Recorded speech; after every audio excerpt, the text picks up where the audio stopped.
ডিম তড়কা বানানোর রেসিপি। প্রথমে আমরা বাটিতে তড়কার ডাল নিয়ে নিয়েছি। এটি 5 থেকে 6 ঘন্টা ভিজিয়ে রাখা ছিল।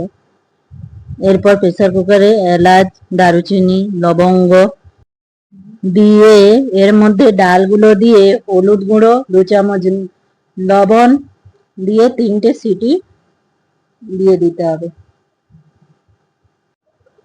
কড়াইয়ে তেল গরম হয়ে গেছে, এর মধ্যে জিরে, লঙ্কা দিয়ে দিলাম।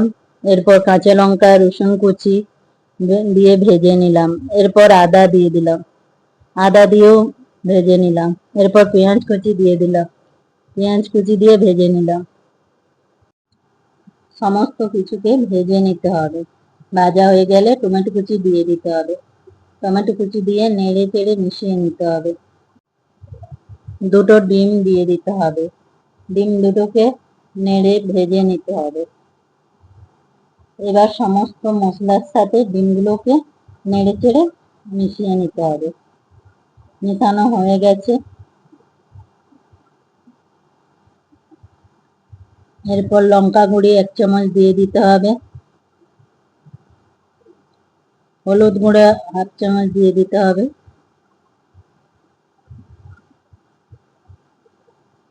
জিরা গুঁড়ো 1 চামচ, ধনে গুঁড়ো 1 চামচ দিয়ে ভালো করে মিশিয়ে নিতে হবে।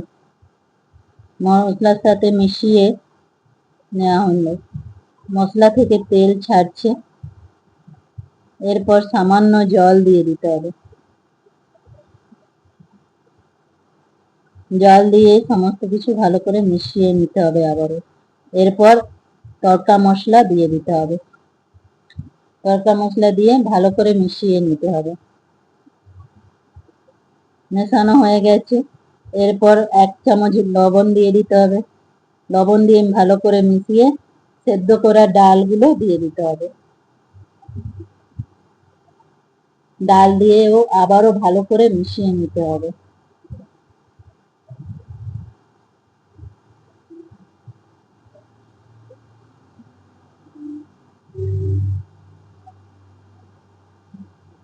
নেড়ে চেড়ে ভালো করে মিশিয়ে নেওয়া হলো।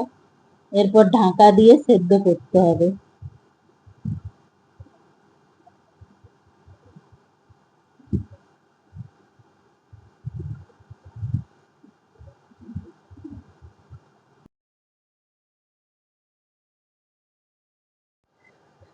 কিছুক্ষণ ঢেকে সেদ্ধ করে নিতে হবে।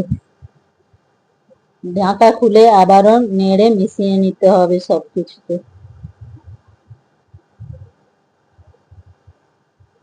মেশানো হয়ে গেছে।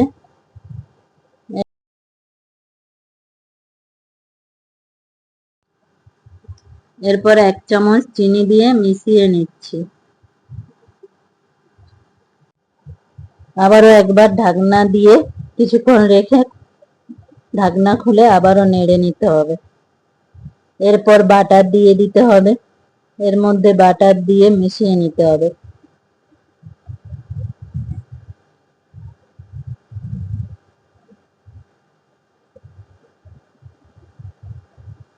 এরপর ধনে পাতা দিয়ে দিতে হবে।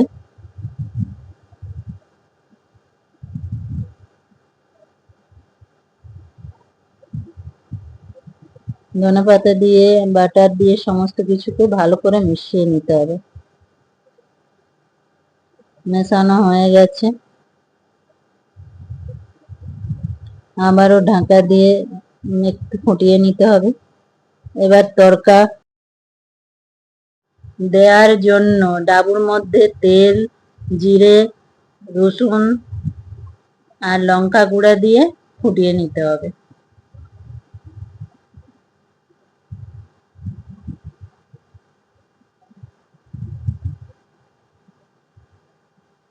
এবার তড়কার মধ্যে ঢেলে পরিবেশন করতে হবে।